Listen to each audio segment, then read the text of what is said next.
नमस्कार दोस्तों, मैं हूं हरी सिंह राजपूत और आप देख रहे हैं साइंस गैलेक्सी बाय हरी सर चैनल। अगर दोस्तों आप साइंस गैलेक्सी चैनल पर सबसे पहली बार विजिट कर रहे हो तो साइंस गैलेक्सी परिवार में आपका बहुत बहुत हार्दिक अभिनंदन और स्वागत है। हमें ये खुशी होगी कि आप हमारे परिवार के एक सदस्य हैं। दोस्तों, हम यहाँ पर आज ये बात करेंगे कि जनजातियों से रिलेटेड संवैधानिक प्रावधानों के बारे में चर्चा करेंगे। अगर दोस्तों आपको कोई भी कंटेंट आपको चाहिए हो पढ़ाई से रिलेटेड तो और राजनीति से रिलेटेड और भी अपने जो भी समाज में जो घटनाएं हो रही हैं उनके करंट अपडेट से लेकर के आपके हर तरह के उसमें आपका जो साइंस गैलेक्सी परिवार है आपको पूरी तरह से सहयोग करेगा और हम और आप एक दूसरे के साथ अपने विचारों को साझा किया करेंगे। तो चलिए दोस्तों, हम चलते हैं इसके संवैधानिक प्रावधानों की ओर। अब देखिए, सबसे पहले बात ये आती है कि आखिर भारतीय संविधान में अनुसूचित जाति के बारे में कहा गया। तो चलिए शुरुआत करते हैं हम लोग। तो यहाँ पर देखिए, आपने देखा होगा कि हमारी क्या है, संविधान में अनुसूचियां हैं। संविधान में क्या है, अपनी अनुसूचियां हैं। अब आपको पता है कि यहाँ पर हमारी अनुसूचियों की बात करें तो कितनी 12 अनुसूचियां हैं। कितनी अनुसूचियां हैं? 12 अनुसूचियां हैं। अगर मूल संविधान में बात करें, ठीक है, तो यहाँ पर कितनी अनुसूचियां थी? मूल संविधान में आपकी 8 अनुसूचियां थी। ठीक है, तो मूल संविधान में 8 थी। अब देखिए, अब जब आपकी मूल संविधान में 8 अनुसूचियां थी, ठीक है, अब इसमें हम देखते हैं कि आपकी जो अनुसूची नंबर अगर 12 की सॉरी 5 की बात करें, ठीक है, अनुसूची नंबर क्या है? 5। अनुसूची नंबर 5 क्या कहती है? ठीक है, तो अनुसूची जो आपकी 5 है वो क्या कहती है उसके बारे में देखते हैं। देखिए, अनुसूची जो 5 है वो ये कह रही है कि इसमें जो भी आपके ऐसे अनुसूचित क्षेत्र हैं या अनुसूचित जनजाति के प्रशासन नियंत्रण के बारे में, तो इसमें क्या है? अनुसूचित जनजाति के क्षेत्र, अनुसूचित आपके जनजाति के क्षेत्र, ठीक है, तथा उनके प्रशासन के बारे में, तथा उनके प्रशासन के बारे में ये हमें बताती है, उनके प्रशासन के बारे में। तो देखिए, ये आपकी अनुसूची इसके बारे में कहती है। ठीक है, तो आपको याद रखना है अनुसूची कितने नंबर?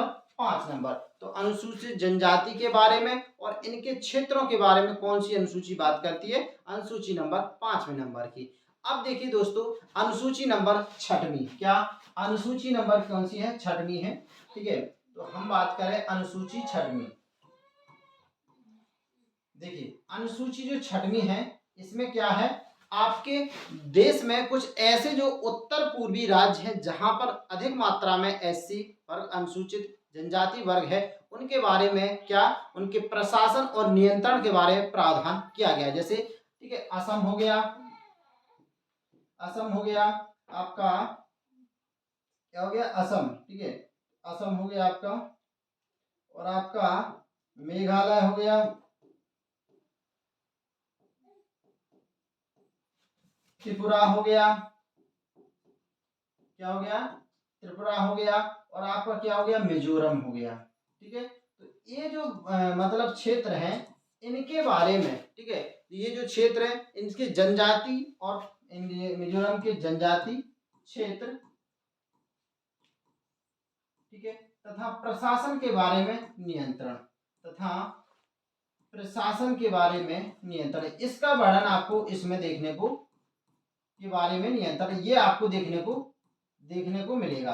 अब देखिए, आपने देख लिया जो 5वीं अनुसूची है इससे रिलेटेड, और 6वीं अनुसूची में कुछ आपके राज्यों को प्रावधानित किया गया। असम हो गया, मेघालय हो गया, त्रिपुरा हो गया, मिजोरम हो गया, इनके जनजातीय क्षेत्रों का जिक्र किया गया है। अब चलिए देखते हैं हम संविधान में आपके आर्टिकल में कौन किसके बारे में बात की गई है। तो देखिए, अगर आप देखें आर्टिकल में, ठीक है, तो आर्टिकल 164 है। ठीक है, आपका अनुच्छेद 164 ए नंबर क्या कहता है?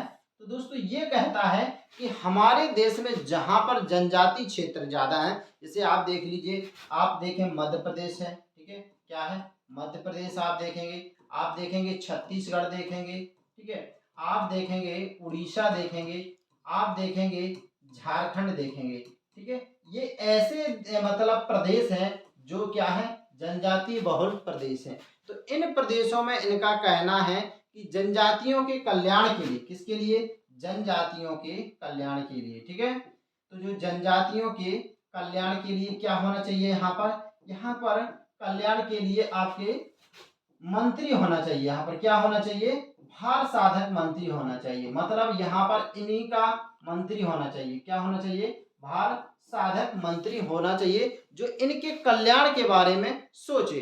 हालांकि उन्होंने ये भी कहा कि ये जो मतलब जनजातीय मंत्री होगा, ये मतलब किसका, आपका वो जनजाति वर्ग का तो मतलब ध्यान रखेगा ही रखेगा, ये साथ में ओबीसी वर्ग का भी रखेगा, एससी वर्ग का भी ये ध्यान रखेगा, और भी जो पिछड़े वर्ग हैं, अन्य पिछड़े वर्ग हैं, उनके बारे में भी ये क्या करेगा, उसके बारे में ये ध्यान रखेगा। तो कुल मिला के एक जनजातीय मंत्री, ठीक है, तो क्या कुल मिला के ये किसकी बात कर रहा है कि एक जनजातीय मंत्री की नियुक्ति की बात करता है, ठीक है ना। तो ये जो आर्टिकल है 164, ये किसकी बात करता है, जनजातीय मंत्री की नियुक्ति के बारे में भैया बात करता है। अब देखिए अगर हम अगला वाला देखें तो एक और आर्टिकल है 243, ठीक है, क्या है, 243 है, ठीक है। आपको पता है कि 243 में किसका वर्णन होता है, आपका पंचायतों का वर्णन है भैया। 243 में किसका वर्णन है, पंचायतों का वर्गीकरण है। और इसमें क्या है, इसमें 243 के अगर घ नंबर के वर्गीकरण के अंतर्गत देखें तो आपके जो पंचायत हैं, ठीक है, जो आपकी पंचायतें हैं उसके बारे में रिजर्वेशन की बात की गई है, ठीक है। तो पंचायतों में आपकी अनुसूचित जनजाति के रिजर्वेशन की बात की गई है। किसकी बात की गई है, अनुसूचित जनजाति के आरक्षण की बात आपको देखने को मिलती है किसमें, आपके 243 घ में। तो इसमें आपको इनकी सीटों के लिए, किसकी, पंचायतों की सीटों के लिए, ठीक है, तो आपकी सीटों के संबंध में जो आपका रिजर्वेशन मिलता है भैया, वो कहाँ पर मिलता है, 243 के घ में मिलता है। अब देखिए अगला हम जो रिजर्वेशन की बात करें दोस्तों, तो वहां पर आप जैसे एक आर्टिकल है दोस्तों 330, क्या है, एक आर्टिकल आपका 330 है, ठीक है, एक आर्टिकल आपका कितना है, 330। ये 330 नंबर का भैया आर्टिकल कहता है कि आपको लोकसभा में, कहां पर, लोकसभा में सीटों के आरक्षण की बात करता है। लोकसभा में, ठीक है, लोकसभा में एसटी के लिए सीटों के आरक्षण की बात करता है। कौन सा, 330 आरक्षण की बात कर रहा है, ठीक है। तो यहाँ पर आपको याद रखना है कि जो 330 है वो लोकसभा में एसटी के लिए आरक्षण की बात करता है। वही देखिए आपको बात करें आर्टिकल, ठीक है, आर्टिकल आप देखें 332, कौन सा दोस्तों, 332 है। ये दोस्तों किसकी बात करता है, ये विधानसभा में, किसमें की बात करता है, ये विधानसभा में, ठीक है, किसमें, विधानसभा में एसटी वर्ग के लिए आरक्षण की बात करता है, ठीक है ना, एसटी वर्ग के लिए आरक्षण की बात करता है, ठीक है। तो ये आपके क्या है, आरक्षण से रिलेटेड है। अब अगर देखिए दोस्तों बात करें एक और आर्टिकल है, आर्टिकल 334, क्या है दोस्तों, आर्टिकल 334, ये क्या कहता है, ये कहता है कि जो आपको मतलब आरक्षण मिला है, आर्टिकल जैसे दोस्तों बात करें, एक जो आर्टिकल, ये भी बहुत महत्वपूर्ण आर्टिकल है 334 नंबर का, ये किसकी बात करता है, ये बात करता है कि जो एसटी वर्ग के लिए या जो भी आरक्षण दिया गया है, ठीक है, एसटी एससी जो भी आरक्षण दिया गया है, ठीक है ना, तो ये आरक्षण आपका मतलब जो वर्ष मतलब किससे आपको जो आजादी के बाद, ठीक है, आजादी के बाद मतलब क्या 70 वर्ष तक के लिए इसकी वो दी गई थी कि 70 वर्ष तक आपका क्या आरक्षण रहेगा। तो जो अभी हाल ही में हुआ था कि 2010 तक ये हमारा रहने वाला था, लेकिन हाल ही में संशोधन करके इसको कब तक बढ़ा दिया गया है, तो आपका जो दोस्तों आरक्षण है इसको बढ़ा दिया गया है 2030 तक बढ़ा दिया गया। कब तक बढ़ा दिया गया, कि 2030 तक आपके आरक्षण को दोस्तों बढ़ा दिया गया है, ठीक है। अब अगर देखिए दोस्तों बात करें एक और आरक्षण की अगर बात करें, ठीक है, तो यहाँ पर एक आपका 244 भी देखने को मिलता है। कौन सा है दोस्तों, 244, ठीक है। तो जो 244 वाला जो आर्टिकल है भैया, ये भी क्या करता है, अनुसूचित क्षेत्रों और जनजाति क्षेत्रों के प्रशासन की बात करता है। अनुसूचित क्षेत्रों, किसकी, अनुसूचित क्षेत्रों तथा जनजाति क्षेत्रों, ठीक है, किसकी, जनजाति क्षेत्रों के प्रशासन की बात करता है, ठीक है, कि प्रशासन की बात आपका ये आर्टिकल दोस्तों कहता है। तो ये भी आपका किससे रिलेटेड है, आपका संवैधानिक प्रावधानों से रिलेटेड है। अब देख लीजिए हम और भी कुछ मुद्दों की बात करते हैं। जैसे आप देखिए राज्य विशेष में किस दिए गए हैं प्रावधान, इसमें राज्य विशेष में, ठीक है, तो राज्य विशेष में भी क्या प्रावधान किए गए हैं, तो राज्य विशेष में क्या प्रावधान किए गए हैं उस पर भी हम लोग नजर कर लेते हैं। तो देखिए उस पर जो किए गए हैं, जैसे आप देख लीजिए, तो एक है आपका आर्टिकल जो है आपका, ठीक है, ये 371 आर्टिकल नंबर है, ये 371 का वाला दोस्तों है। तो 371 का में दोस्तों किसकी, नागालैंड के बारे में विशेष प्रावधान है। किसके बारे में है, आपका नागा जो लैंड है, यहाँ पर जनजातियां रहती हैं, इसके बारे में विशेष प्रावधान है, ठीक है। तो इसके बारे में आपका यहाँ पर प्रावधान देखने को मिलेगा। अब अगर देखिए 371 में आप खा नंबर की बात कर लीजिए, तो खा नंबर में दोस्तों इसी तरह का आपको किसमें, असम में देखने को मिलेगा। कहाँ पर आपको प्रशासन के बारे में है, असम के बारे में है। एक और आर्टिकल है दोस्तों 371 का गा नंबर का है। कौन सा नंबर का दोस्तों, गा नंबर का, एक मणिपुर की बात करता है, मणिपुर में बात करता है इसी तरह की कि अनुसूचित जनजाति क्षेत्रों के प्रशासन के बारे में होना चाहिए। एक और आर्टिकल करता है 371 का 4 नंबर का दोस्तों, ये भी आपका सिक्किम के बारे में, ठीक है, किसके बारे में बात करता है, ये आपके सिक्किम के प्रशासन के बारे में, अनुसूचित जनजाति के प्रशासन के बारे में करता है। तो का नंबर नागालैंड, खा नंबर असम, गा नंबर मणिपुर और चा नंबर कहाँ की बात करता है, सिक्किम की बात करता है।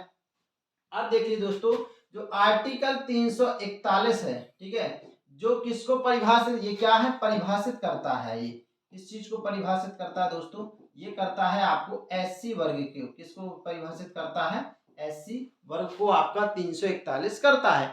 अगर दोस्तों बात करें 342 जो है आर्टिकल, ये किसको, एसटी वर्ग को परिभाषित करता है, किसको करता है, एसटी वर्ग को परिभाषित करता है। तो ये आपके क्या इंपॉर्टेंट चीजें हैं। तो ये क्या है, एसटी वर्ग कितने, 342 को करता है, ठीक है। तो मतलब इसमें एसटी जातियों का वर्णन मिलेगा आपको, और इसमें किसका बढ़ेगा, एसटी जाति का वर्ग का आपको वर्णन दोस्तों मिलेगा। अब अगर देखिए दोस्तों संविधान में अगर परिभाषा की बात करें, ठीक है, संविधान में परिभाषित की बात करें, संविधान में परिभाषा, ठीक है, तो संविधान में परिभाषा की अगर बात करें तो कहां पर किसको बताया गया है, तो आर्टिकल दोस्तों 336 का, ठीक है, कौन सा, आर्टिकल 336 है, आर्टिकल क्या है दोस्तों, 336 है। इसमें अगर हम देखें दोस्तों तो यहाँ पर एक 24 और 25 आर्टिकल है दोस्तों, कौन से हैं, 24 और 25, ठीक है। तो ये आपका 24 नंबर का है और ये आपका क्या है, 25 नंबर का है।